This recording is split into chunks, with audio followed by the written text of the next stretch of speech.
Ever since the pandemic drop, we've seen multiple first-time pet owners bring home their very first fur baby. And I totally get why. Pets make fantastic companions and can serve as mood regulators during these times wherein physical interaction with others is extremely limited.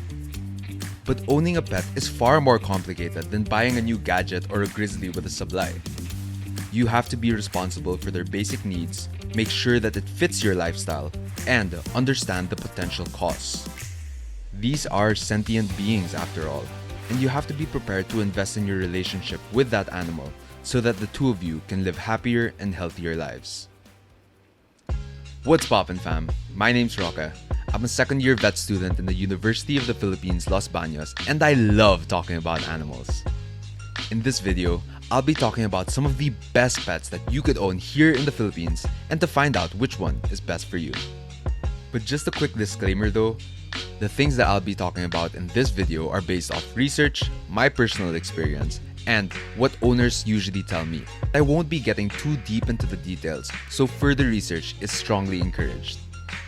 If you guys want me to do a more in-depth video on a specific animal or species, then comment down below so I know which one to make next. So in no specific order, here are the top 10 pets that you could own here in the Philippines. To kick this list off, let's start with the most obvious option, dogs. It was about 30,000 years ago when the first wolf approached the human campsite to ask for some belly scritchies. Well, it might not have worked exactly that way, but that's what I want to believe.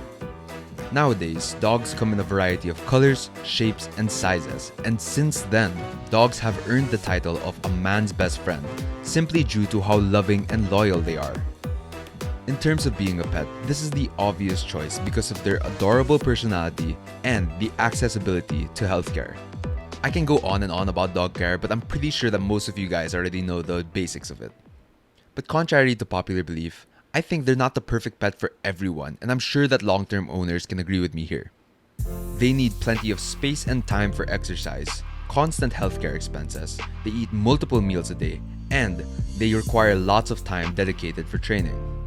So if you're somebody that spends the majority of your day away from home with nobody left behind to care for them, then I actually think that this may not be the best pet for you. However, this next pet might just be perfect for you, and it's another obvious one, cats. Unlike dogs, cats entered our lives in a much different way.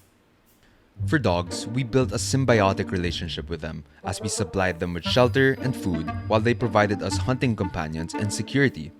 It worked out for both parties. On the other hand, cats simply entered our home, mooched off our food, broke our stuff, and we just allowed it. In all seriousness though, they're actually evil. But for real though, they want to see the world burn. Okay, but jokes aside, they'll cut your throat while you sleep. Cats can actually be great companions because of their unique personalities. Some of the pros are, they don't require us to spend much time with them at all, they're fairly clean animals, incredibly curious and dexterous, and they have easy vet access since basically all clinics can treat them. But like all things in life, they don't come without some cons. They need lots of enrichment, aka toys, so bills can rack up quickly as you buy more of them.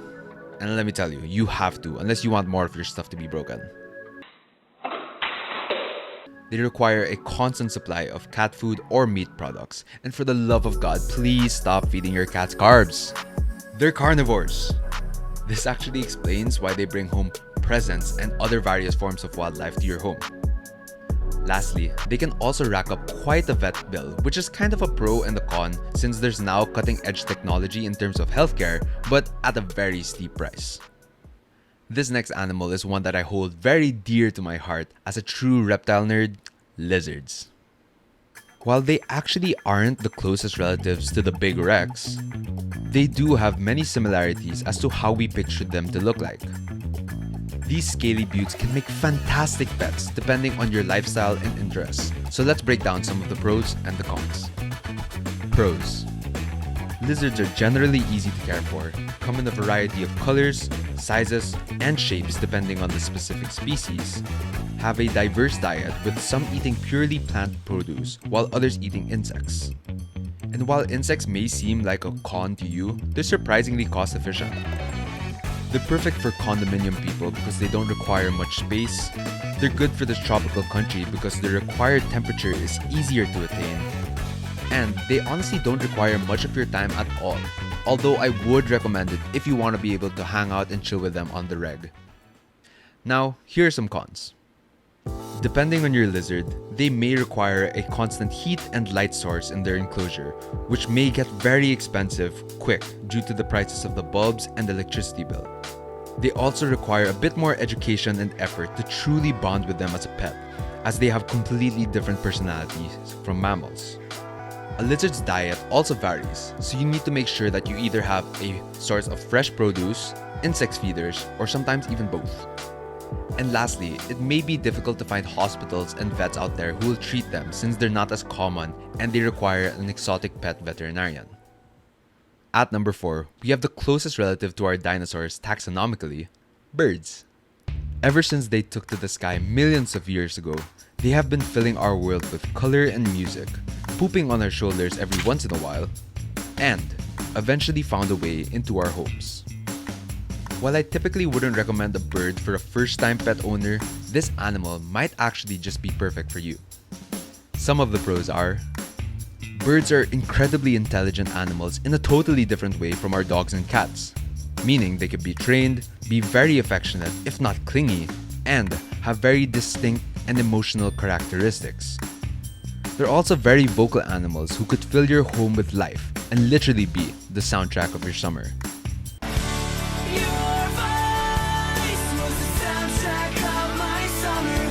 They can also whip out some sick dance move if given a dope beat.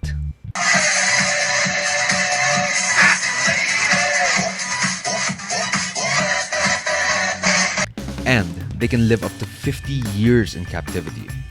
So you can actually get yourself a lifelong partner kung ayaw mo na magkajowa. On the flip side, the biggest con is that they are actually very high maintenance. Like I just mentioned, they can live up to 50 years in captivity, so it's a lifelong investment. They can get really noisy and need lots of attention due to their anxious nature. The housing needs to be quite large and it can get fairly messy with all the poop. They require pretty frequent maintenance, such as beak, nail, and wing clipping. They require a pretty varied diet such as seeds, fruits, and veggies, which can get expensive real quick. And while vet care is generally available, not all clinics and vets specialize in treating birds. Now, I couldn't possibly go through this list without mentioning one of the most common pets for all types of people: fish. Our world is made up of about 71% water and filled with various aquatic species, which explains why fishes may just be one of the most diverse pets out there. If you're somebody that loves water, which obviously all forms of life do, then make sure to hit that like and subscribe button to quench your thirst for animal and veterinary content. Now with that out of the way, let's see why fishes may or may not be the best pet out there for you. So what are the pros? Well, fishes truly come in all colors, shapes, and sizes imaginable. From the graceful betas to the mystical kois, you can literally fill up your tank with whatever color tickles your fancy. They're also a joy to watch as they gracefully swim through the tank, and you can cohabitate fish, so mixing and matching your favorite colors to come up with a unique ecosystem in your own home. And lastly, their tank options are limitless. You can have a really simple one for a betta fish with barely anything inside, but also go ham on the aquascaping by having a piece of the ocean in your own room. Now for fishes, I only have 2 cons, but they're pretty major ones if you'd ask me. First is the fact that you have to deal with water. You need a pump that's working 24/7, which can rack up an electricity bill. You need to have regular cleaning and water change, which is kind of a chore. And for saltwater species, it can get tricky getting the water chemistry right in terms of balancing out the salt levels and the ammonia. And number 2, it's the healthcare. There are very limited vets that can actually treat your fish, and even if they are out there, for sure they're gonna be super expensive. At number 6, we got rodents. Honestly, rodents kind of get a bad rap due to their relative who love to enter our homes and steal the pizzas off our plate. Live your best life. But rodents can actually make fantastic pets, as they too are affectionate and come in a variety of shapes and sizes. such as hamsters, guinea pigs, and even fancy rats. Now, let's see why these buck-toothed cuties may or may not just be the right pet for you. Pros. Rodents don't require a lot of space in comparison to other pets, and they have a pretty consistent diet, so you can buy them in bulk. They can actually be trained to become incredibly affectionate, and they're honestly just fun to watch. Now for the cons. Rodents live only for a short amount of time, averaging to about 2 to 3 years, so make sure you prepare for an early heartbreak. They're also fairly fragile animals and can get ill quite easily. They're social animals, so they'll often need a companion, which means a little bit bigger of an enclosure. Also, it's not recommended to house guinea pigs in the same home as dogs, as they can actually transmit respiratory diseases. And lastly, vet care is often limited to exotic pet veterinarians. Our next animal is someone who wants a relatively low maintenance pet, is tired of these conventional ones, and wants to inject some cold-blood loving into their hearts. Snakes. This is another animal that has gained a negative stigma over the years due to their enormous and venomous relatives. But in all honesty, these guys can be some of the best pets out there. First of all, they're super beautiful, very inquisitive, and might just be the right pet for you. So let's go over some of the pros and cons. Pros.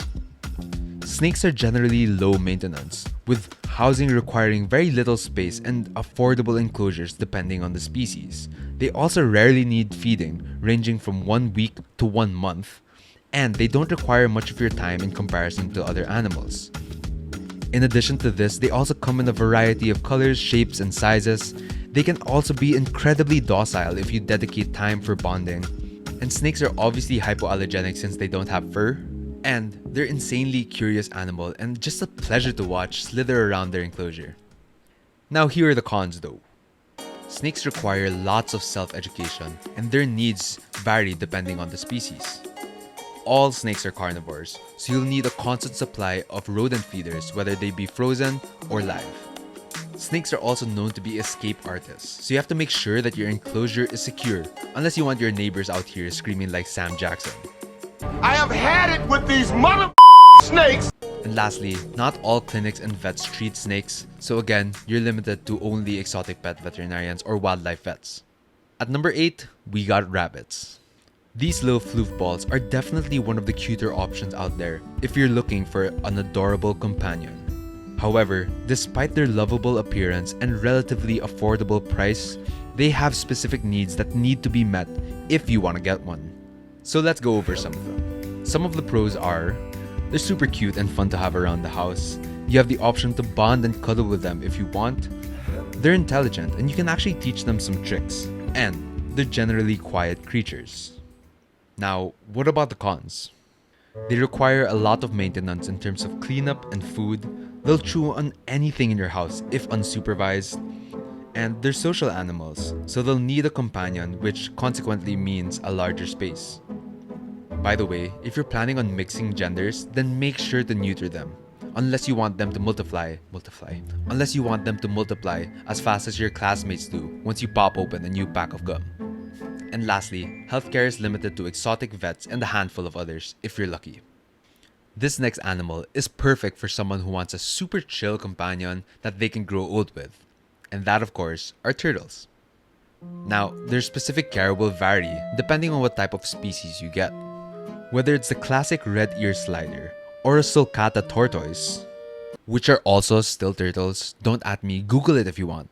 They vary in their specific requirements but generally give you the same experience. Now, what is that experience exactly? Let's dive in. Pros.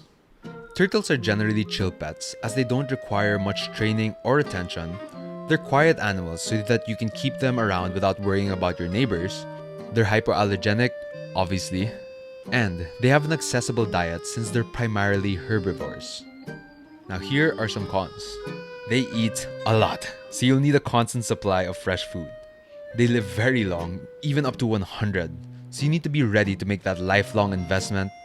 They're also not exactly cuddly and don't often show affection. They have specific housing requirements, i.e. lighting, temperature, water, etc. And of course, their vet care is limited to exotic pet vets. Our last animal on this list is one that goes against the grain: hedgehogs. Against the grain, get it? Because like hedgehogs? No, sorry, that joke. Contrary to popular belief, these little toothpick mochi balls are actually not rodents, which is why they have their own category here. While known for being prickly little boogers, these guys can actually be quite handable and affectionate once you get to know your hedgie. But is it right for you though? Let's find out. Pros. They're fairly quiet animals, only making cute squeaky noises every once in a while, plus their digging sounds. Hedgies don't require much attention as compared to other mammals who need loads of training. They're hypoallergenic, so even though they got like a little bit of fluff in their bellies, it's totally chill to keep them around allergic relatives. And lastly, they're just super cute and fun to watch, especially when you give them a lot of enrichment. Now the cons. They require a lot of enrichment in their housing, as they can get very bored quickly and try to escape. Hedgies also have an omnivorous diet, so you'll need a constant supply of fresh veggies and fruits, but also a protein source, whether it be cat food or insects. They're also generally non-social, so you can't typically house more than one hedgie per enclosure. They're also nocturnal animals, so unless you're a night owl, you only really have a couple of hours max to bond with them a day. And lastly, you guessed it, they're only limited to exotic pet vets, which are very limited. So, that concludes our list. Now, I know this video is extremely general and lacks a lot of the in-depth research required before you ever purchase a pet, but I hope that I was able to give you an idea of what pets are available here in the Philippines, some of their basic care requirements, and to decide if whether this certain animal is perfect for your lifestyle. All of these animals can make awesome pets to fill your life with joy, companionship, and love if you give them the opportunity to do so. So, which pet is actually best for you? Well, that depends on your lifestyle, budget, and many other factors as I previously mentioned. Again, if you want me to go in depth on a specific animal, breed, or species, then comment down below so that I know which one you want to learn more about. Thanks for tuning in to this episode. If you want to see more of my content, then consider subscribing and following my page so that you never miss another episode. And as always, I'll see y'all in the next one. Deuces!